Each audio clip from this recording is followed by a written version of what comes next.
The changes and clarification to the provisions of the Open Meetings Law authorizing executive sessions are among the most significant made by the 2012 General Assembly.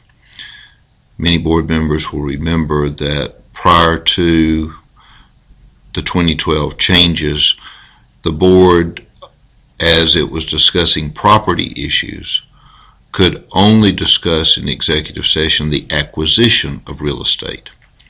That specific exception has now been broadened substantially. Now, the board can go into executive session when it is discussing or voting to, 1, authorize the settlement of any claims that could be discussed with legal counsel in executive session.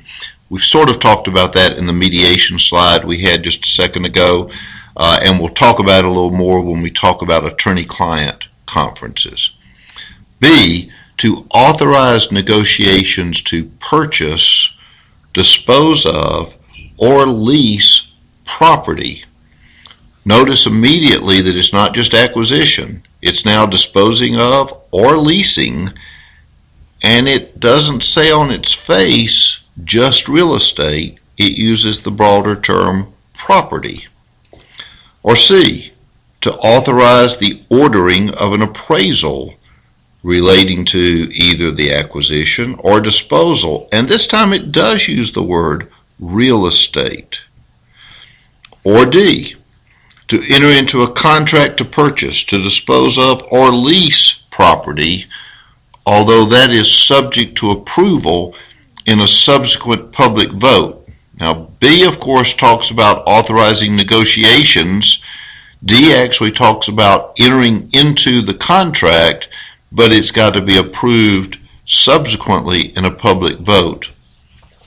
Or E, very much related to D, instead of a contract, here we're talking about an option, which is another word for a different kind of contract, to purchase, dispose of, or lease. And again, note this time it says real estate, subject to approval in a subsequent public vote. Basically, the Open Meetings Act now allows the Board of Education to go into executive session to discuss the lease, purchase, or sale of real estate, and to specifically authorize a contract, an appraisal, an option.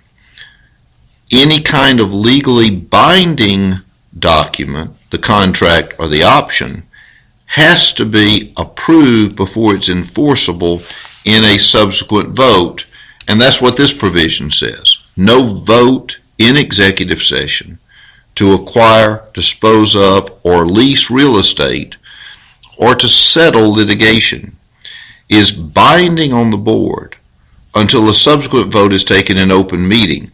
And in that open meeting, you've got to identify the property and the terms, and they've got to be disclosed before the vote in order for this action to be binding.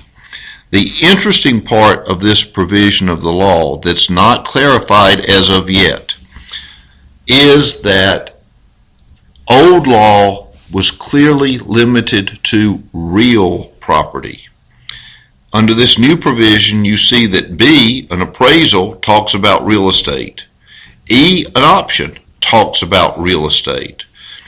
But B, negotiations to purchase, dispose of, or lease, and D, entering into a contract, uses the broader term property. For lawyers, property can include personal property as well as real estate. And on the wording of the language in the Act itself, we would argue that you could talk about the purchase or sale or lease of a computer system, a security system, heating and air conditioning systems in executive session, just like you could real estate. Candidly, it is not clear to us that that's what the General Assembly intended. And it may be somewhat risky for boards of education to take that action, although the language of the Act, as written, clearly authorizes it.